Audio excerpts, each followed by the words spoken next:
We better get onto the draft stuff. Obviously, there's something happening on Thursday, which everyone's been banging on about for about 3 or 4 months now, haven't they? So I'm sure the listeners have kind of tired of hearing Lee tell us all why Najee Harris should be selected at 18.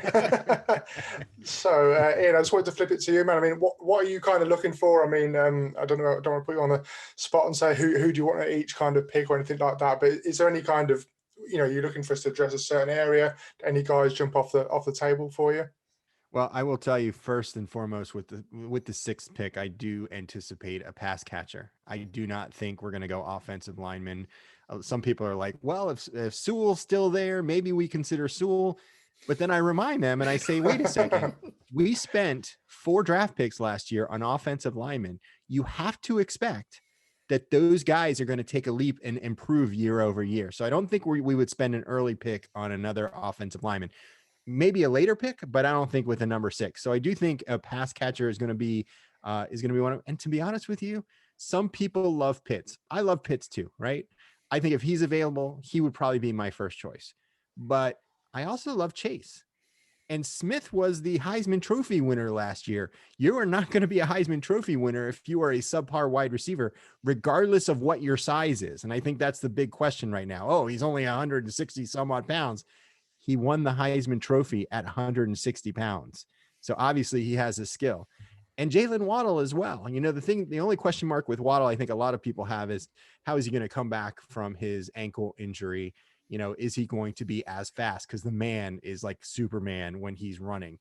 Will he retain that speed once his ankle heals? So I think any 4 of those pass catchers would be good for us. So any one of them that you're particularly excited about, that, like when you're sat in the stadium next year, you can't wait for them to kind of read that name out on the first weekend? I don't really have one particular. If I were leaning towards anyone that I'd be excited about, it would probably be Pitts. And the only reason why I say that is that when you look at his size, he is the size of Calvin Johnson from a length perspective, from an arm side to side perspective.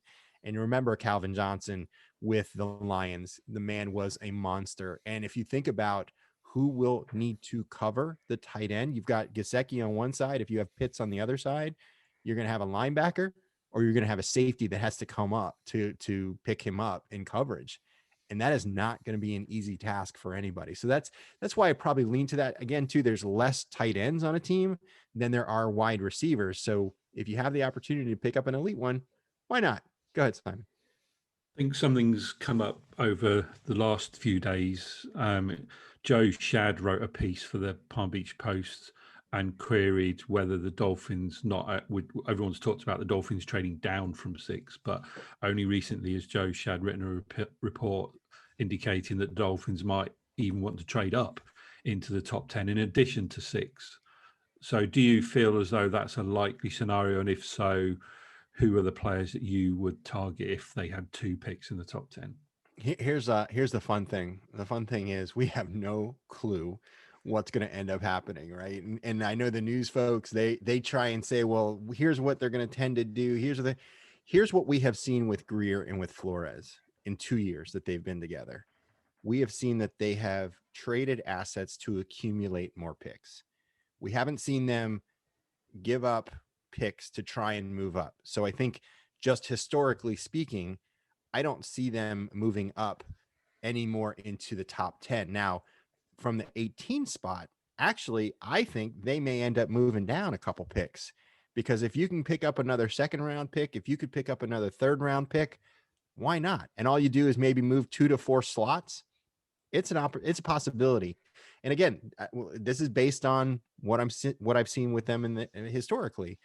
They want to accumulate more picks. So I think that could be a possibility. I don't see them moving up from the 6th spot. I really don't, because then you say, why did you move down from the 3? If all you're doing is going to end up back up there again, and then with the 18 or lower pick, I don't see them taking a running back at number 18. And here's the reasoning why.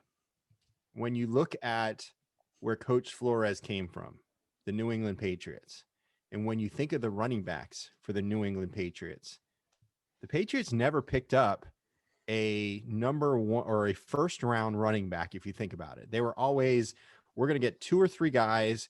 They're going to be very specific with what their role is on offense, and then we're going to roll with it. And they had success, but you never saw one of their running backs running for 1,500 yards. Sony Michel was the only running back that I can remember over the last 10 years or so where he was picked up, I want to say 31st or 32nd in the first round. And I don't see that from them. If anything, I'm probably going to see an edge rusher or a linebacker. It's all going to depend on how the draft ends up. But I see us getting that running back in the second round. And it's going to disappoint some people, especially imagine Thursday night, number 18 pick is up, right? And Najee Harris is still on the board and the Dolphins choose not to get him. I think you're going to see, I'm going to stay off Twitter for probably 20 minutes and let things kind of calm down. But I think people are going to be a little bit upset about that. And, again, he might be, I think he's going to be a very good running back, but so is Javonte Williams. So is Travis Etienne. So is some of these other guys. Let's not forget about our existing running backs that had some pretty nice season last year. And, we just couldn't put it all together. So running backs, you can find one like they did in Jacksonville that was an undrafted free agent. He ends up being I think he was a Pro Bowler, if I remember correctly. I could be totally wrong, but I know he was a producer.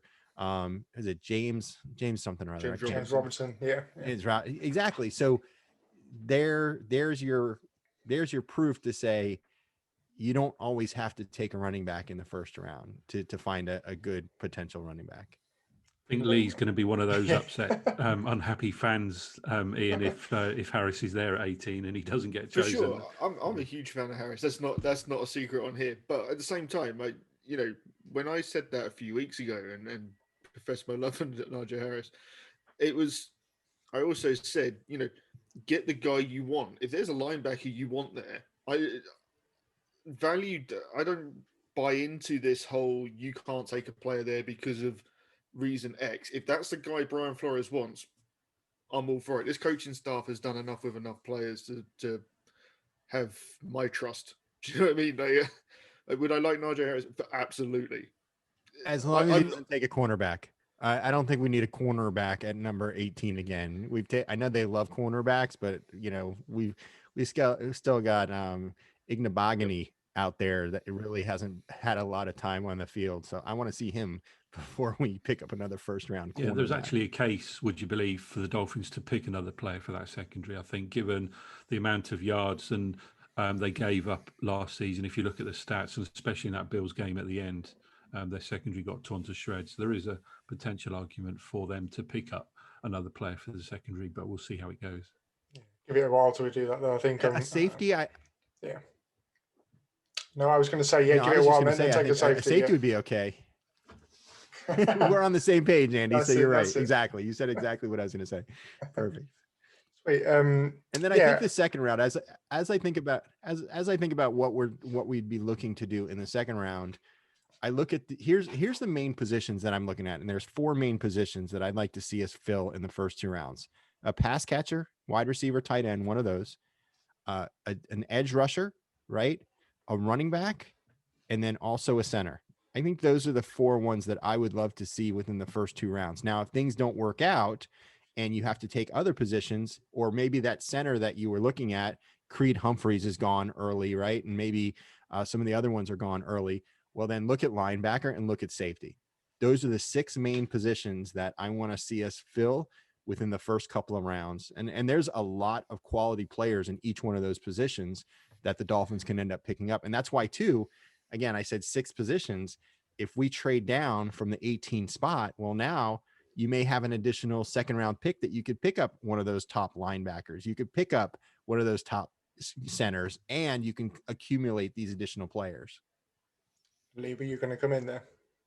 No, I was just going to say I'm actually moving. The longer I've thought about it, the more I'm moving center as a position of need up my list of, like, don't wait. There's only a few that you really consider to be at the top end of this draft. Get your guy, even if it's considered high by other people. Don't care. Get the guy you want, and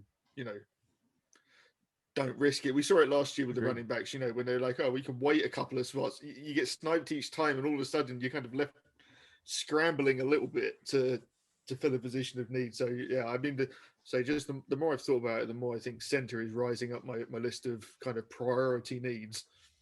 Yeah, every time I do a mock draft lately, I actually take Drew Dalman, the centre out of Stanford in the third round. I think he's like most underrated guy in the draft, and that would free up a bit more kind of capital to go and get another like playmaker in the second round. And I'll keep banging the table for Amon-Ra St. Brown if we don't take a wide receiver in the first round.